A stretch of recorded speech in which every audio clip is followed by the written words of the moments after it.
creepiest unsolved missing persons cases ever. A missing child is a person defined under the age of 18. Countries around the world have systems in place that don't require a specific amount of time before they can be put into action to expedite finding the lost child. People over the age of 18 are often required to be missing a certain amount of hours or days before a missing persons report can be filed and authorities are notified to start looking for the missing person. This can be extremely frustrating for loved ones as crucial minutes tick by before they can receive help. Adults that go missing oftentimes do so willingly for either personal or financial reasons. Over the course of history, children and adults have gone missing under some very scary circumstances. Here are 8 of the scariest unsolved missing person cases.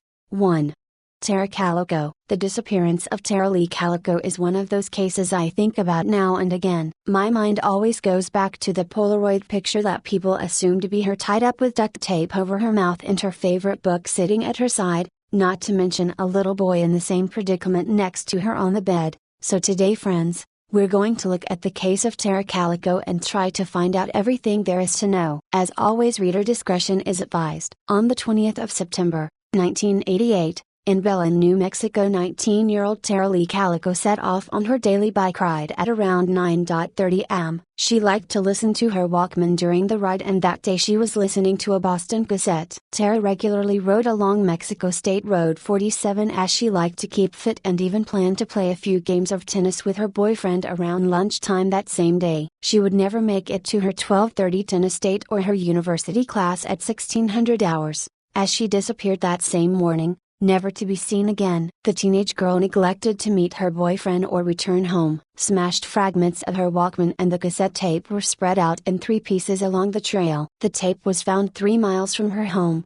and another piece of the Walkman was found 19 miles away. Tara and her pink mountain bike had completely disappeared, and neither has been found till this day. Tara's mother, a woman named Patty Dole, said that she thought the broken Walkman was a trail or clue left behind by Tara. She searched endlessly for her missing daughter up until her death in 2006. Sadly, she died without ever knowing what really happened. Now, Tara didn't take anything with her that would indicate that she had decided to disappear voluntarily, and nothing was missing from her room. Rather, everything was left behind. Her life seemed to be on track. She was very organized, did well in school and university, had a part-time job, and was working towards a career in psychology. From all outward appearances, she had no turmoil in her life that would provoke her to leave it all behind. The only information there is to go on is the witness accounts of a vehicle that was spotted tailing the girl, a 1953-54 Ford pickup, according to All Things Red 88 blog. It was described as a pickup truck with a camper shell roof. According to Calico's mother,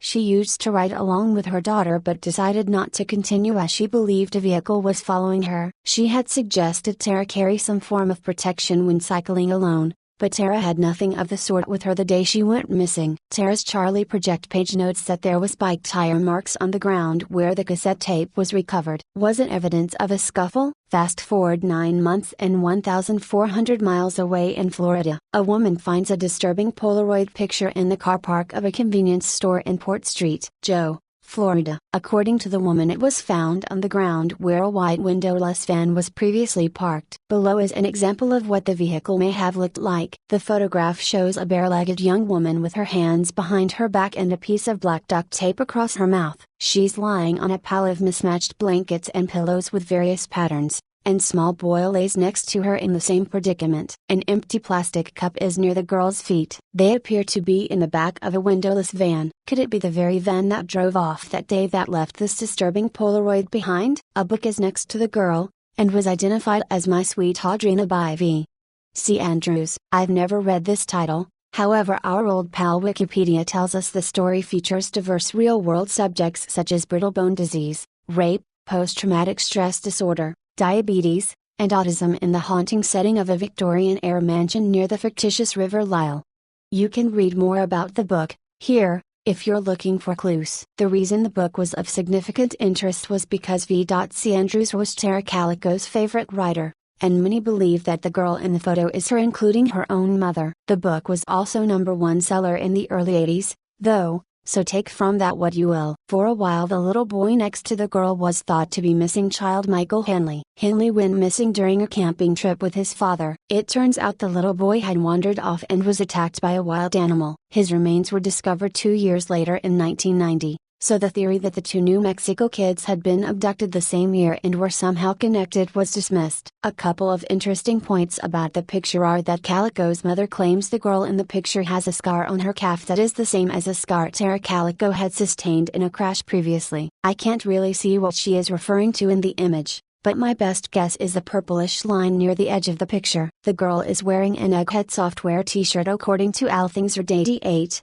Which a quick Google dates as an 80s vintage t-shirt, and it appears to have little Einsteins on it. As a side note, is it me, or does this picture remind anyone of the Johnny Gosh images we looked at this month? I'm not sure what I think about the Polaroid. It's defiantly disturbing if it's not staged. But is it Calico? Let's look at the similarities. Both girls are Caucasian. They are both brunette. The girl's own mother believes that it's her and thinks they both have the same scar. The book next to the girl is by one of the missing girl's favorite authors. What about the differences? Their eyebrows look really different, but so are the angles of the pictures, and I'm unsure if Calico shaped and maintained her brows with makeup products or if that was their natural shape. They look very different to me, though. The girls seem to have different shaped eyes and the color is not clear in the Polaroid picture. However, saying that, the bound and gagged girl looks fatigued and the studio portrait of Tara is posed and lit. Their jawlines look different, but again their positions are complete different angles, and weight loss can affect the shape of a person's face. Tara apparently took care of her appearance, so she may have looked different without her usual hair and makeup. There were also other photos found,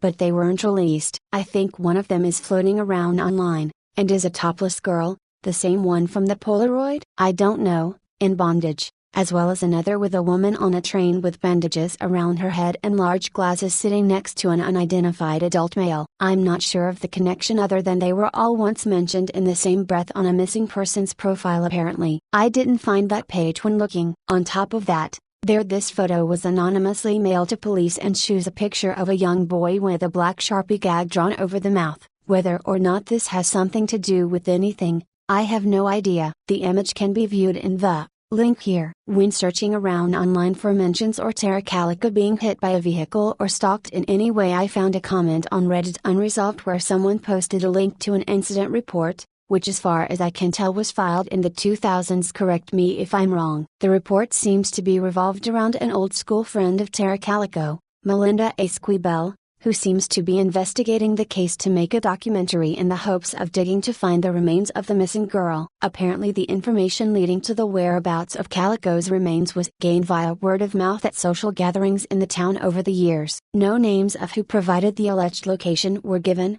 suggesting it was just small town gossip. Then further down in the report there's a quite interesting portion. I'll post 2 shots of it here and you can go to the link here to read the rest. But the general story is, according to former Deputy Frank Methedla, who was informed by a Mr. Henry Brown, that a group of guys followed Tara in their vehicle because they knew she drove up and down that stretch of road routinely. One of the guys was a young man by the name of Lawrence Romero Jr. who stabbed Tara to death after they hit her with the truck and took her to an isolated area to rape her. After that they dumped her body nearby but retrieved it when the search started and decided to store it in the basement under a trailer Romero Jr. lived in. The more I go through the report, the more I get the feeling that Tara was the victim of a murder and possible sexual assault, was probably hit by a vehicle and her body was disposed of either somewhere isolated or unburied on someone's property. Her bike was most likely taken too, probably to erase any evidence of foul play. I'm not saying that's what I believed 100% happened, but it just seems like the most obvious answer. Occam's razor and all that. So what actually happened to Calico that day? The case remains unsolved. 2. The Springfield 3. Graduating high school is an exciting time for most American teens and their families. But for 2 Springfield, Missouri teenagers and 1 teen's mother, high school graduation marked a shocking end. Suzanne Streeter, Stacy McCall, and Cheryl Levitt disappeared shortly after Suzanne and Stacy's graduation day and have never been found. The year was 1992, and Suzanne Susie Streeter, 19, and her friend Stacy McCall, 18, had just graduated from Kickapoo High School on June 6. They were celebrating with their friends, bouncing from graduation party to graduation party. Susie and Stacy eventually decided to go to Susie's house, which she shared with her mother, Cheryl, for the night. Cheryl Livid was 47, and worked as a cosmetologist. Her night had been relatively quiet. She had been on the phone with a friend, discussing painting an armoire, at around 11:15 p.m. Considering all of Susie and Stacy's belongings were later found at Cheryl's house, purses, clothes, cigarettes, makeup, etc., it is assumed that they did, indeed, make it to the home. Their cars were also in the driveway. The next morning, however, when friends arrived at the Levitt house, neither Susie, Stacy, or Cheryl were anywhere to be found. The graduates all planned to go to Whitewater Water Park together the next day, so the teens' friend Janelle Kirby called the Levitt house at 8 a.m. on June 7. There was no answer. Janelle and her boyfriend decided to go over to the house around noon, to see if the girls had left for the water park without them. As they approached the house, they could see the porch light was broken. They swept up the glass, thinking they were being helpful. In actuality, they were unknowingly contaminating a crime scene. The front door was unlocked, giving Janelle and her boyfriend the feeling that something might be wrong. Upon entering the home, though, they noticed everything was intact, with no signs of a struggle. The cars were all parked in the driveway, but Susie, Stacy, and Cheryl were nowhere to be found. Just before Janelle and her boyfriend were about to leave, the home phone rang. Janelle answered. The caller didn't identify himself, but began making lewd sexual comments, so Janelle hung up, assuming it was a prank call. She and her boyfriend left the home. Stacy's mom, Janice McCall, was the next visitor. She decided to call on her daughter in person, since she hadn't heard from her since the night before. She saw that the door to the house was unlocked, and she entered. Upon inspection of the home, she found that her daughter's underwear and t-shirt were missing, but the rest of her clothes were neatly folded. There was evidence in the bathroom to suggest the girls had taken off their makeup from the night before. Janice also noticed the purses of all three women lined up outside Susie's room, which she found odd. The television was on, and Janice said she saw a voicemail on the machine, but she accidentally deleted it, presumably when trying to listen to it. More than 16 hours after the women were last seen, Stacy's parents finally contacted the police about their missing daughter. Because of this, many friends and family members visited the house before the police had a chance to investigate. With the crime scene completely contaminated, there was only so much the authorities could do. The first suspect was Cheryl's son, Bart Streeter, who had previously fought with his mother and sister about his drinking problem. After providing authorities with an alibi, however, Bart was ruled out as a suspect. Authorities also suspected Susie's ex-boyfriend Dustin Rikla. Dustin and his friend Michael Clay were already on the authorities' radar, having once been caught vandalizing local cemeteries. Susie had given a statement to police implicating the boys for stealing corpses' gold teeth and selling them. Michael Clay even said he wished death on the missing women. Dustin and Michael cooperated with the police, however, and were ruled out as suspects. Finally, a promising lead came to light in the form of Robert Craig Cox. He was a trained Army Ranger who had been arrested and convicted in Florida for the murder of Sharon Zellers, but it was overruled due to lack of evidence. In 1985, Cox was convicted of 2 different abduction attempts, and served 9 years in prison. He was acquitted because the judge determined the evidence only gave the suspicion of guilt rather than proof of guilt. He was paroled in 1992, and sent to live with his parents in Springfield, Missouri, putting him in the right place at the right time to have potentially been involved with the disappearance of the Springfield Three. Cox worked as an electrician, which many have speculated would be an excellent ruse to enter a home. Police also discovered that Cox had previously worked with Stacy's father at his car lot. Cox's girlfriend had corroborated his alibi at the time of the crime. Years later, however, she recanted her statement. She claimed that Cox told her to lie if cops ever asked where they were that fateful June weekend. Cox toyed with police while in jail for a different crime, saying he knew the women were dead and, furthermore, that he knew where they were buried. As Cox was a notorious attention seeker, the authorities were unsure whether or not Cox was just lying about his involvement to keep himself in the limelight. While Cox was the most promising suspect, authorities had no concrete evidence with which to convict him. Eventually, the case went cold. Investigating the case of the Springfield Three has led to nothing but dead ends and frustration. Theories about what happened to the women that night range from satanic cult activity to human trafficking. At one point, Investigators received a tip that the women were buried in the foundation of the south parking garage at a local hospital, though they did not believe this tip to be credible enough to justify tearing up the concrete. What really happened on that fateful night back in 1992? Was it an abduction, planned in advance? Was it perpetrated by just one person? Did the women leave willingly, as there were no obvious signs of a struggle? All of these questions continue to gnaw at authorities, and heavy on surviving family members. Despite approximately 5,000 tips over the years, the case remains unsolved. In 1997, the police declared the 3 women legally dead. Still, the case has not yet been closed, so any information that you do have is still welcome by the police. 3. Louie McCurley. Louie came home from school and told his babysitter that he was going to walk 2 doors from his family's house in the 300 block of Chew Street to play with friends during the afternoon of June 7, 1984 in Allentown, Pennsylvania. Witnesses observed Louie walking between 4th Street and Gordon Street, about a block from his second-floor apartment home in the 360 block of Chew Street, but what happened to him afterwards is unclear. The owner of Marco's Doggy Shop, a local hot dog stand, stated that Louie came in at 4 p.m. and spent approximately 45 minutes browsing around the store. Louie told the shop owner that he was in the store to avoid some teenage boys who were chasing him. He left at 4:45 p.m. and walked east on Gordon Street that afternoon. His parents believe he may have been headed for the Chew Street home of an elderly woman he liked to visit. The 2 boys who were chasing Louie that day were later interviewed by law enforcement and are not thought to have been involved in his disappearance. Another witness claimed to have seen Louie talking to an unidentified man and woman in a park near Jordan Creek,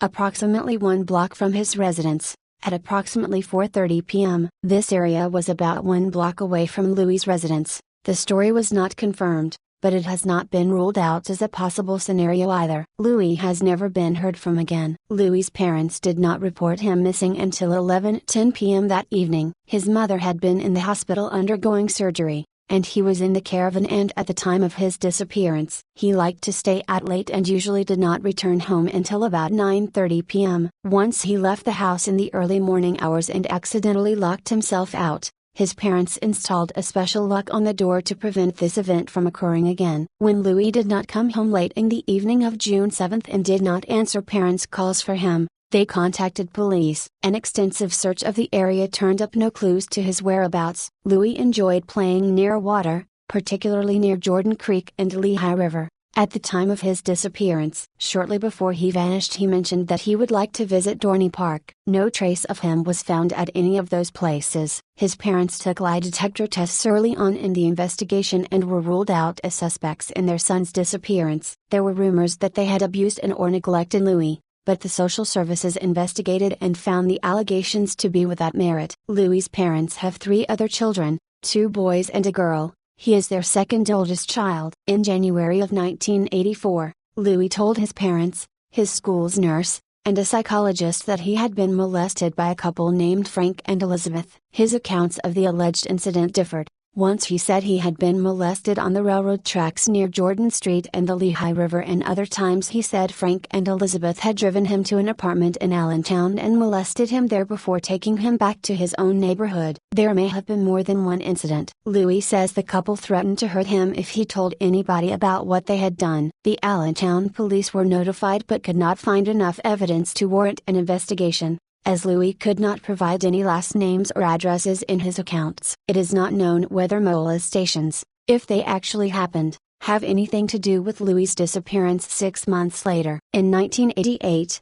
David Riggs, a self-proclaimed private investigator from New York who claimed to have founded an organization called Search 7 to look for Louie and other missing children, was arrested in West Virginia after he accosted 5 young boys and offered to pay them to pose wearing bikini underwear. None of the boys took him up on the offer. Riggs pleaded guilty to 2 counts of attempted child abduction and 1 count of sexual abuse in connection with the incidents and was sentenced to a year in prison. Investigators looked into the possibility that Riggs was involved in Louie's abduction, but they found no evidence indicating this, and he was eventually ruled out as a suspect. He was at one time a doctoral candidate at Columbia University. He has previously served time in prison but not for child abuse-related crimes. Riggs does not have a private investigator's license in New York, and the organization he had supposedly founded, Search 7, is not registered as a nonprofit corporation in that state. 11 months after Louie disappeared, his family moved into the house in the 390 block of 2 Street that he liked to visit. The elderly female friend of Louie's who had lived there was moving to a retirement home, and Louie's family wanted to be at a place he knew and might return to. He had often played at the residence and had dreamed of living there someday. Louie's parents were unable to make the mortgage payments for the home, in spite of contributions from community members who were moved by their plight. They filed for bankruptcy and moved to Effort, Pennsylvania in 1989. The 2 Street residence has been vacant since that time. Louie is described as friendly and talkative but a loner and a timid child who was afraid to sleep alone. He had a short attention span and had trouble writing and paying attention in school. Because of this, he was due to enter a class for learning disabled students in the fall of 1984. Louie was born near Stanhope, New Jersey and moved to the Allentown area in June of 1983. A year before his disappearance. His case remains unsolved. He is believed to have been abducted by a non-family member. His parents believe he may be alive and not remember who he is. His case was reopened in 2004, 20 years after his disappearance. 4.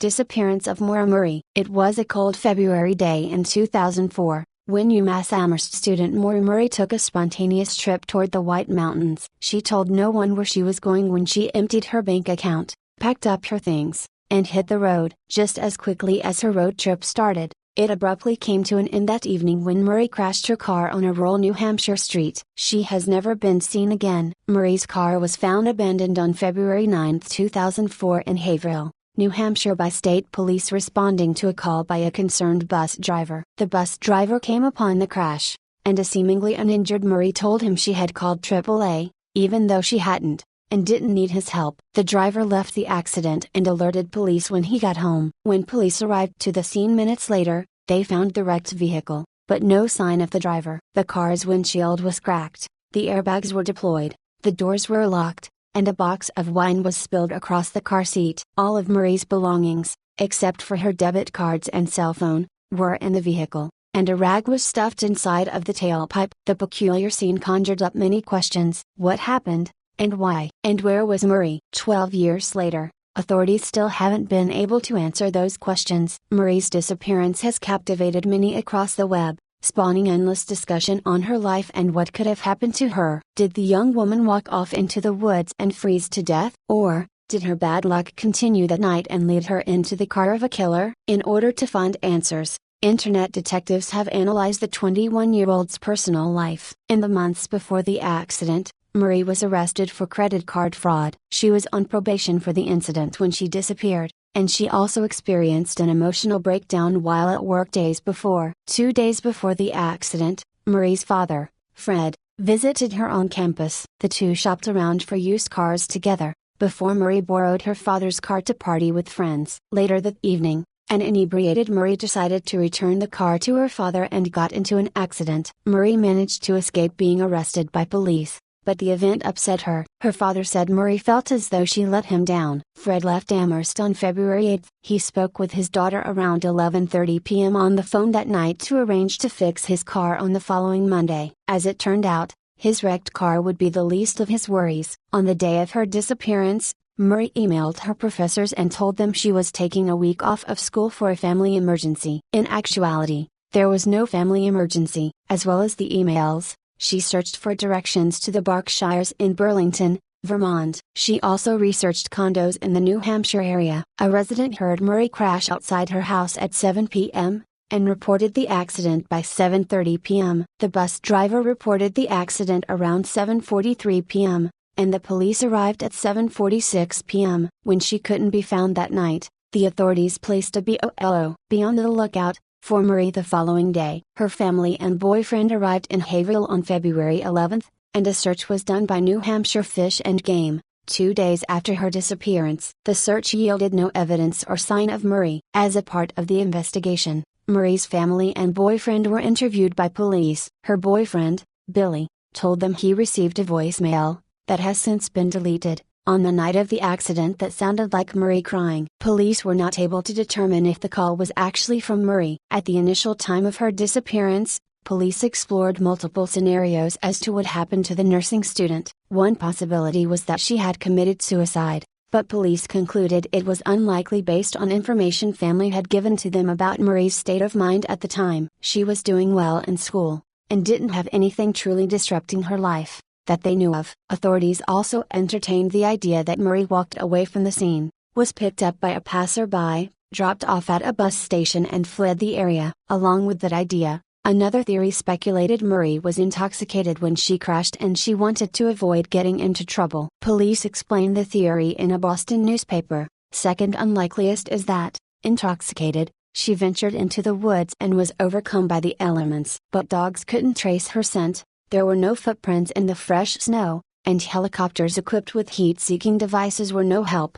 The case grew even more strange when another young woman went missing a month later. Brianna Maitland's car was found crashed and abandoned outside a Vermont farmhouse, 100 miles away from the scene of Marie's crash. Like Marie, Maitland has never been found. The eerie similarities between their cases prompted some to believe there was a connection between the two. However, police have never confirmed the cases are related. What seemed like a possible lead in Marie's case turned into nothing. It was almost as if Marie vanished into thin air, with no trace of the missing woman. The case went cold. With the widespread attention of Renner's blog, and Marie's case, came new tips and leads. On the 8th anniversary of Marie's disappearance, videos were uploaded to YouTube from a man who claimed to know information about her whereabouts. In one video, titled Happy Anniversary, user 112 Dirtbag is just laughing maniacally into the camera for a full minute as his one tooth glistens against the glare of the screen. At the end of his taunting laughter, the mystery man winks at the camera. In another post, the creep shows pictures of a map to a nearby ski lodge, suggesting it's the location of Marie's body. However, upon further investigation it was determined to be a false lead. And while the videos are unsettling, the man has been written off as a mentally unstable person obsessed with the case. In company with haunting videos claiming to know what happened to Marie, various sightings have been reported over the years. The most recent sighting came near the 12th anniversary of her disappearance. In February 2016, a flight attendant reported seeing Marie in Quebec. She recorded a video of the sighting, and police are reportedly examining it. Despite the national attention, and endless online debate the case has received, investigators haven't come any closer to finding more Marie. Many online believe the troubled young woman did walk off into the woods, and her bones are burrowed in the dirt, waiting to be rescued from their makeshift grave. Marie's father believes his daughter was abducted that night, and doesn't want to give up hope in finding her. As a family grieves the loss of their little girl, and tries to overcome the dread of not knowing what happened to her, the rest of the world goes on. We don't know what happened that night, and we can't assume to know what she was thinking or let her past mistakes determine her fate. Maura Murray crashed her car on February 9, 2004, and she needs to be found. All we can do now is hope that she'll be brought home. 5. Harold Holt. On the gusty afternoon of December 17, 1967, a group of 5 adults arrived at Cheviot Beach, near Portsea, Victoria, and strolled along the Bass Strait beneath the warm Australian sun. Harold Holt was eager for a swim, and after stepping behind a rock outcrop in the sand dunes, he emerged wearing a pair of blue swim trunks. Marjorie Gillespie and her daughter, Viner, both in bikinis, turned to the water and noticed that the surf, at high tide, was higher than they'd ever seen it. "I know this beach like the back of my hand," Holt replied, and walked into the surf without breaking his stride. Immediately, he began swimming away from the beach. Martin Simpson, Viner's boyfriend, followed but stopped when he was knee-deep in the surf. "There was a fairly strong undercurrent," he said, "so I just splashed around without going in too far." The third man in the group, Alan Stewart, told the others, "If Mr. Holt can take it, I had better go in too." But he stopped quickly when he felt a tremendous undertow swirling around his legs. He watched Holt swim out into what he considered dangerous turbulence.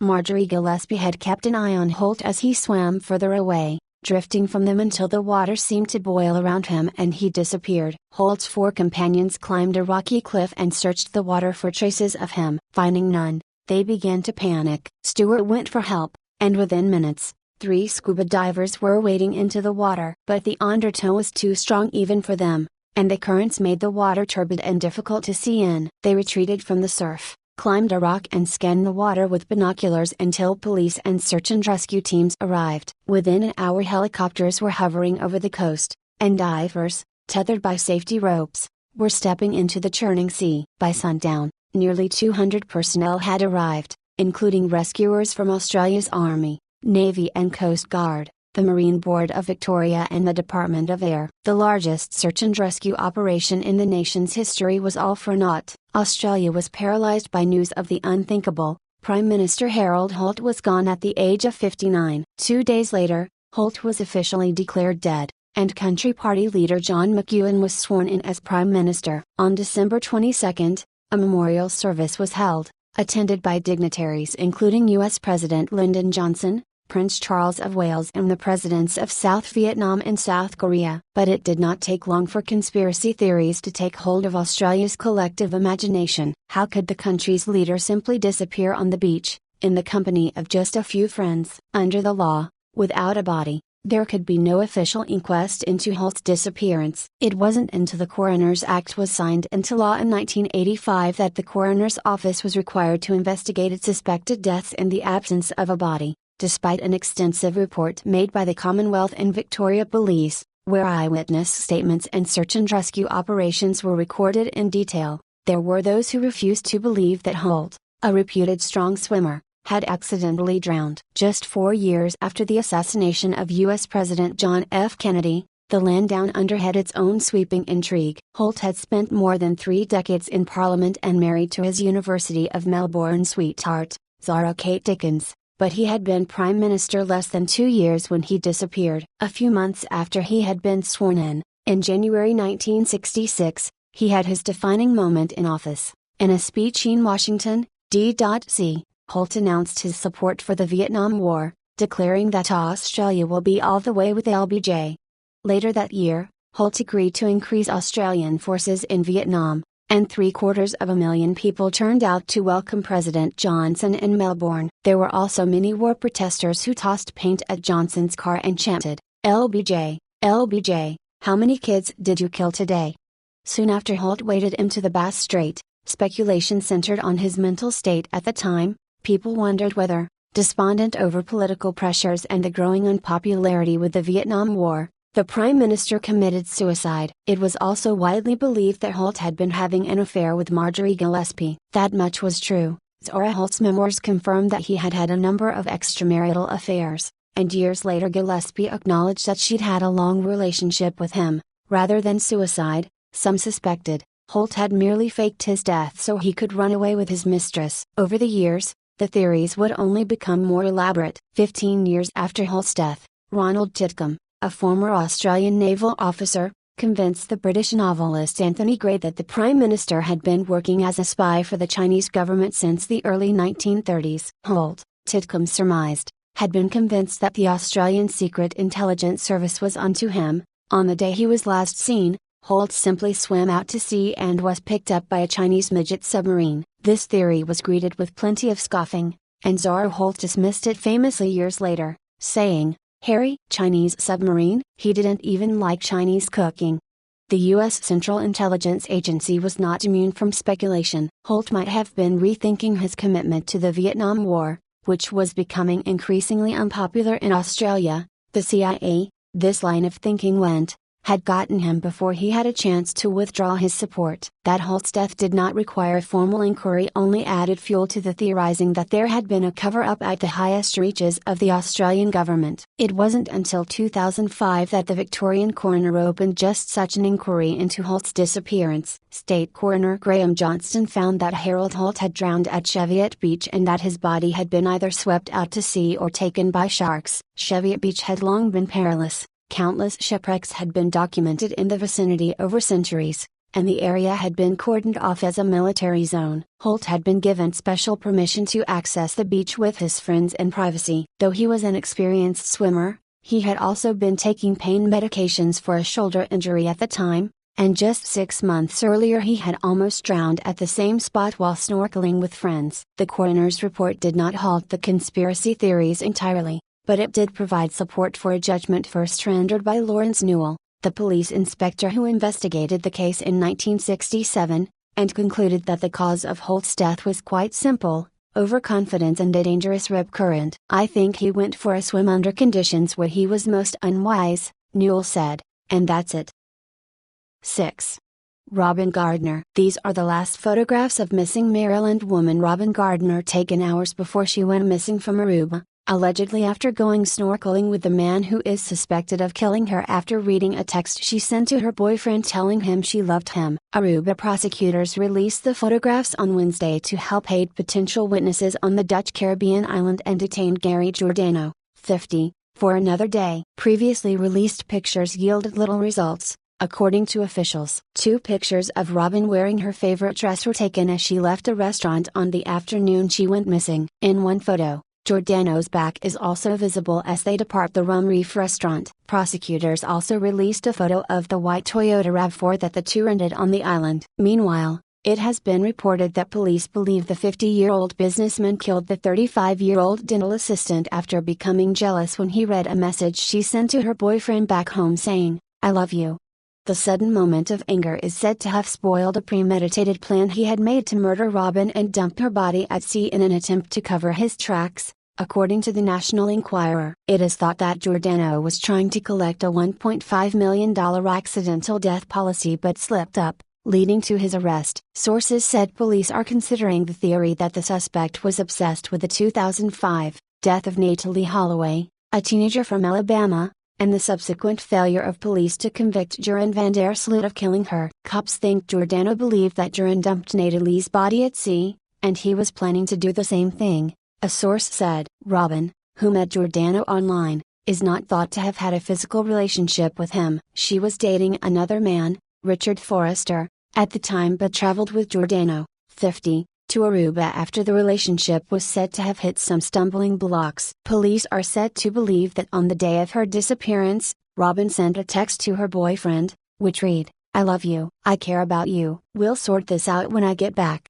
Police believe that Giordano, who by now was fantasizing that Robin was in love with him, saw the messages on her iPad and went berserk with jealousy, a source told the Enquirer. He became furious because he'd paid for their trip and she was sending romantic texts to another guy. After eating lunch, the two were spotted by a fisherman walking around a reef behind the restaurant before getting into a car. Police believe Giordano drove Robin to a nearby area called Cerro Colorado, and either strangled, beat her or tortured her to death after he dragged her into one of 50 abandoned shacks that used to house workers from a once bustling oil refinery, the source added. Later in the afternoon, Giordano returned to the restaurant where they ate lunch and reported her missing, saying they had just been snorkeling. The fresh allegations come as an employee at the restaurant said he thought it odd that Robin would have been going snorkeling that day due to the clothes she was wearing and the way her hair and makeup were done. Other eyewitnesses said she seemed woozy and did not touch her salad when she ate in the Rum Reef Bar and Grill with the man suspected of killing her. A picture of the 35-year-old obtained by ABC shows her leaving the restaurant in her favorite dress. According to her family, the time the picture was taken was 4:12 p.m., less than 2 hours before Giordano,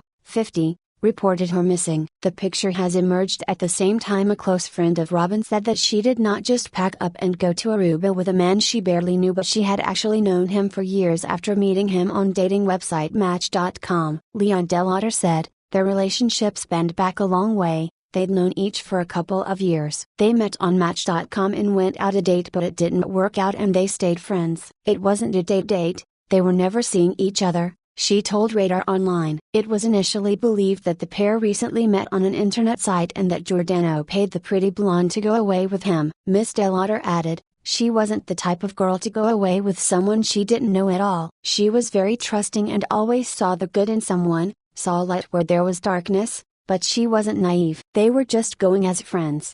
She also revealed that Robin lied to her live-in boyfriend Richard Forrester about where she was going, telling him she was off on a family vacation to Orlando rather than Aruba. Her roommate claimed that the businessman invited her on a cruise earlier this year and became very angry when Robin canceled on him. According to Radar, she said she was worried when she heard Robin had agreed to go away with him and has no doubt Giordano is involved in her disappearance. As the 50-year-old is held for another day, his story regarding what happened the day Robin disappeared is being cast into doubt as another witness said he saw the pair walking along the jetty when they were supposed to be snorkeling. He claims they then drove off in a white rental car shortly after 4 p.m. The fisherman claims the pair never went into the ocean and that after they drove off, He did not see them for the rest of the day. The new evidence came as another woman said that Giordano had told her that he could make her disappear without a trace after she rejected his proposal to take her teen model daughter to Aruba. Giordano allegedly telephoned Carrie Emerson claiming to be a producer in late July after seeing pictures of her daughter on the internet and told her that he wanted to take her 18-year-old daughter to the island for a swimwear photo shoot. He made the offer sound so wonderful that anyone needing the money or the modeling job would have gone,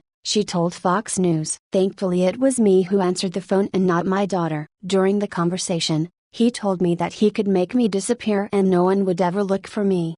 Also speaking on Fox News, the Aruba Solicitor General Taco Stein last night denied reports that a blood handprint had been found on a rock near where Giordano was last seen with Ms. Gardner. The detail about the handprint and blood is not true, he said. That is not something that we have found, adding, "Let me put that to rest as that only hinders the investigation." Meanwhile, graphic, disturbing and beyond pornographic images are believed to have been found on Giordano's camera of Ms. Gardner, calling into question the relationship between the pair, who were at first believed to simply be traveling companions. Giordano's camera, as well as his laptop and cell phone, have been sent away for analysis. Solicitor General of Aruba Taco Stein, who called the 50-year-old a mean bee, could not confirm the nature of the images to the Today Show but would only say it did not look like she was under any duress. Meanwhile, it emerged that the Maryland businessman tried to collect the $1.5 million accidental death policy he took out on her just 2 days after he reported her disappearance to police. Giordano, who purchased the accidental policy shortly before traveling to the Dutch Caribbean island with a 35-year-old, tried to begin redeeming the American Express policy, which he took out just days before their trip and unusually only covered the trip to Aruba. According to a police source, Giordano purchased a more expensive 1-year policy instead of a more commonly purchased 5-year policy. Giordano,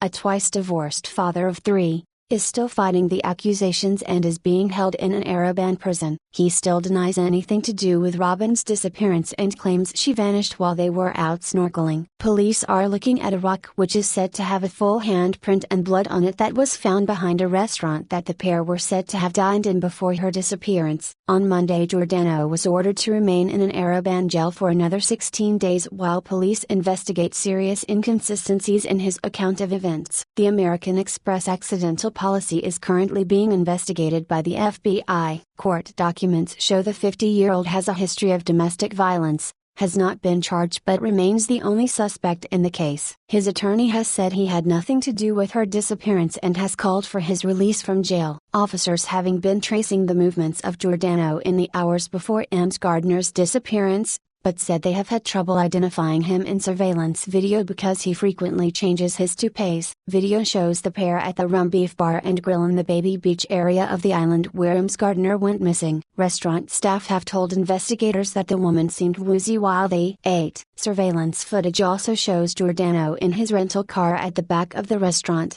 but the car had tinted windows so no one else in the vehicle can be seen. Police said that they found blood on a rock behind the dive shop at the restaurant. Found blood. 7. Percy Fawcett. Since Europeans first arrived in the New World, there have been stories of a legendary jungle city of gold, sometimes referred to as El Dorado. Spanish conquistador Francisco de Orellana was the first to venture along the Rio Negro in search of this fabled city. In 1925, at the age of 58, explorer Percy Fawcett headed into the jungles of Brazil to find a mysterious lost city he called Z. He and his team would vanish without a trace and the story would turn out to be one of the biggest news stories of his day. Despite countless rescue missions, Fawcett was never found. Was he killed by Amazonian tribesmen, and is there any factual basis for his lost city of Z? Colonel Percy Harrison Fawcett was born in England in 1867 and was a famous British explorer whose legendary adventures captivated the world. An officer in the army and trained surveyor, Fawcett was the last of the great territorial explorers, men who ventured into blank spots on the map with little more than a machete and a compass. For years he would survive without contact in the wilderness, and befriend tribes who had never before seen a white man. His exploits in the Amazon inspired books and Hollywood movies. Indiana Jones is purportedly based on Fawcett. The Amazon wilderness is about the size of the continental United States, and during Fawcett's time, it remained one of the last unexplored regions on the map. In 1906, the Royal Geographical Society, a British organization that sponsors scientific expeditions, invited Fawcett to survey part of the frontier between Brazil and Bolivia. He spent 18 months in the Mato Grosso area, and it was during his various expeditions that Fawcett became obsessed with the idea of lost civilizations in this area. Fawcett describes the city of Z. Fawcett formulated theories of a city he called Z in 1912. His conviction was fueled in part by the rediscovery of the lost Inca city of Machu Picchu, in 1911, hidden away in Peru's Andes Mountains. During his travels, Fawcett also heard rumors of a secret city buried in the jungles of Chile that was said to have streets paved in silver and roofs made of gold. Of Z itself, Fawcett had a specific idea of what the city looked like. In a letter to his son Brian, Fawcett wrote, "I expect the ruins to be monolithic in character, more ancient than the oldest Egyptian discoveries. Judging by inscriptions found in many parts of Brazil, the inhabitants used an alphabetical writing allied to many ancient European and Asian scripts. There are rumors, too, of a strange source of light in the buildings, a phenomenon that filled with terror the Indians who claim to have seen it. The central place I call Z, our main objective, is in a valley surmounted by lofty mountains. The valley is about 10 miles wide, and the city is on an eminence in the middle of it, approached by a barrel roadway of stone. The houses are low and windowless, and there is a pyramidal temple. The inhabitants of the place are fairly numerous, they keep domestic animals, and they have well-developed mines in the surrounding hills. Not far away is a second town, but the people living in it are of an inferior order to those of Z. Farther to the south is another large city, half buried and completely destroyed." Manuscript 512. In 1920, Fawcett came across a document in the National Library of Rio de Janeiro called Manuscript 512. It was written by a Portuguese explorer in 1753, who claimed to have found a walled city deep in the Mato Grosso region of the Amazon rainforest, reminiscent of ancient Greece. The manuscript described a lost, silver-laden city with multi-storied buildings, soaring stone arches, wide streets leading down towards a lake on which the explorer had seen two white Indians in a canoe. On the sides of a building were carved letters that seemed to resemble Greek or an early European alphabet. These claims were dismissed by archaeologists who believed the jungles could not hold such large cities, but for Fawcett, it all came together. 8. Paula Weldon. Weldon was a sophomore at Bennington College in Bennington, Vermont at the time of her disappearance. She was last seen on December 1, 1946. She worked the breakfast and lunch shifts at the dining hall, came back to her dormitory room in Dewey Hall and spoke to her roommate for a while before saying she was going to go to take a study break and go for a hike. She didn't say where she was headed. Weldon left campus shortly after 2:30 p.m. She was probably carrying little or no money at the time, and she left behind an uncashed check her parents had sent her for living expenses. She was also underdressed for the cold weather. Weldon was hitchhiking near the Bennington campus when a passing motorist picked her up at 2:45 p.m. She told him she was going to hike on the long trail off Route 9, near Glastonbury Mountain. The driver dropped her off on Route 9, about 3 miles from her destination. Several others saw her at that day walking on the trail. The last confirmed sighting of Weldon was at 4 p.m., when she spoke to a man on the trail and asked her how far it extended. He told her it went all the way to Canada. The sun set at about 5 p.m. and it began snowing a few hours after that,